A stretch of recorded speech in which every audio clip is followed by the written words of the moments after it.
So, one of the most important investments, and I think probably the most underrated investment that you should be making right now, if you haven't already, is an investment in the emergency fund. Now, if you Google emergency fund, you're going to get so much information that your head's going to explode about what an emergency fund is. So, what I'm going to do though is give you 3 simple things you need to think about on how to create an emergency fund that's right for you. We're going to talk about what is an emergency fund, why should you even have one.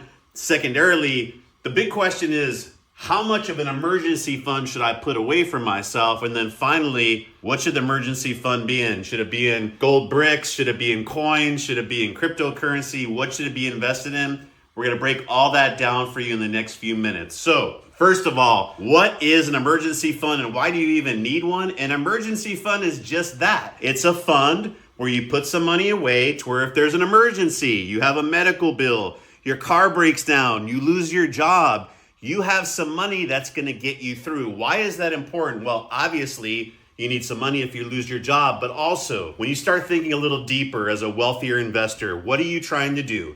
You're trying to make long-term strategic investments, and you know if you could stay the course, whether it's real estate, whether it's stocks, over the long run, those assets go up. Why do most people fail? Primarily because they have to pull money out too soon. They make these investments that are long-term investments, then they lose their job, a car incident comes up, medical bill comes up, then at the worst opportunity possible, Murphy's Law, they have to go and cash out of those investments to pay those bills, selling at a loss. You don't want to do that. When you have an emergency fund, that is money that's there for you so you can stay the course on those investments. Also, when you think about things like disability insurance. Now, insurance, a lot of times, if you take a look at disability insurance, there's something called a waiting period, 30, 60, 90-day waiting period. The longer you can wait, the cheaper the insurance is. That's for a lot of things. So when you can self-fund your own habits, when you can self-fund your own emergencies, with that fund, you're able to lower the premiums on other costs. So that's why and what an emergency fund is for. Now, the next question everybody wants to know, and this one's a little more challenging, which is why you can't just Google it.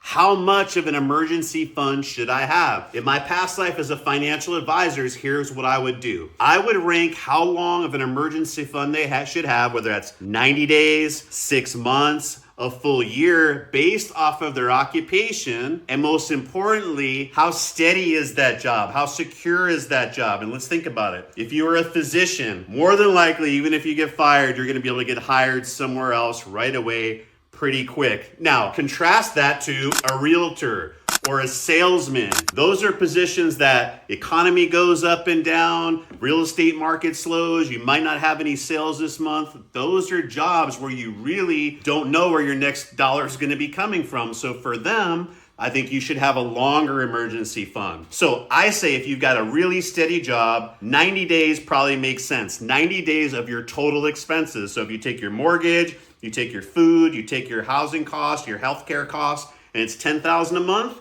you should have $30,000 put away.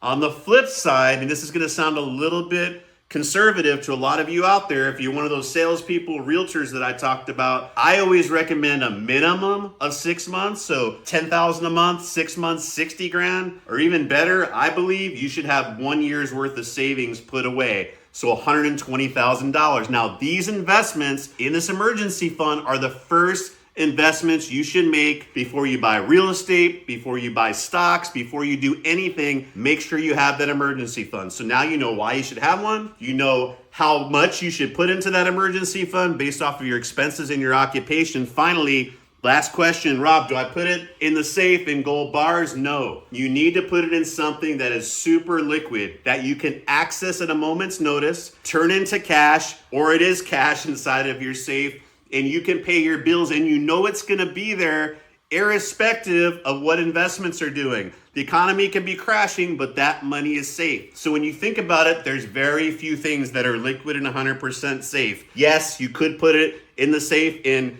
cash, dollar bills. That could work. However, we know over a long run, there's zero rate of return. One of the good things about today, you could put it, and I think the best place for an emergency fund is in a high yield savings account, money market account. You could get about 4 to 4.5%. You could put it in a checking or savings regular, but you're only going to get about 1/4%. If you want to do CDs, I would say 30 days, 60-day CDs. Those are what you should put it in. But your emergency fund has to be safe, and most importantly, it has to be liquid. So before you make any investment at all, make sure that you fully have funded your emergency fund.